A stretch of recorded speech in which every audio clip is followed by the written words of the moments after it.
With the Panasonic G9, you have burst options that can either use a mechanical shutter or an electronic shutter. With the mechanical shutter, you're going to be able to take up to 12 frames per second.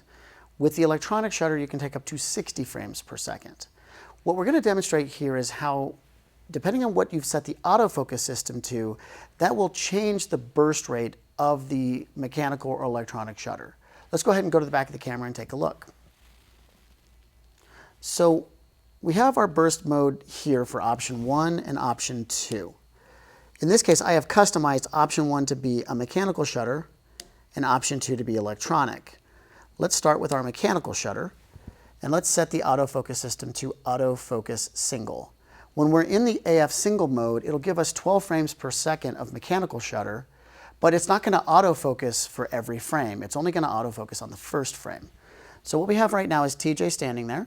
As I start shooting, TJ will start walking into frame.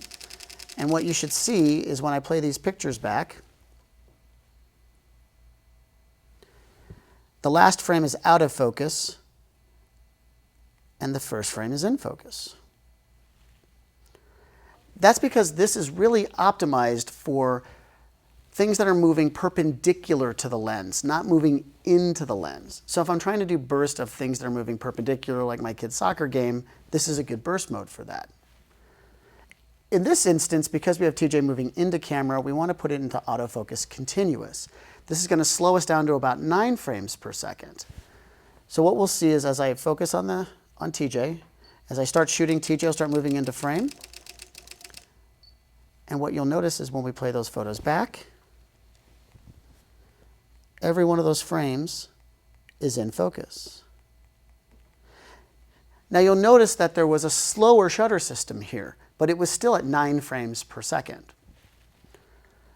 If we move this to electronic shutter mode and take it to, we're going to keep it in autofocus continuous for this demo. This will actually capture every frame as TJ is moving in to the camera. And the best part is it's 20 frames per second. So we have it focused on TJ. TJ is moving into frame now. Boom. Let's go ahead and play that back. So in that sequence, we captured 48 photos.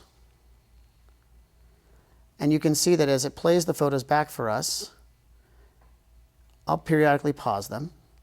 You can see that they're in focus. So that captured 20 frames a second. Each frame was in focus. Our last function would be autofocus single at 60 frames per second. So TJ is going to have to run into camera for this one because it only captures 50 images before it fills the buffer. So what we're going to do is I'm going to have him run and then I'll hit the shutter. Go ahead and go.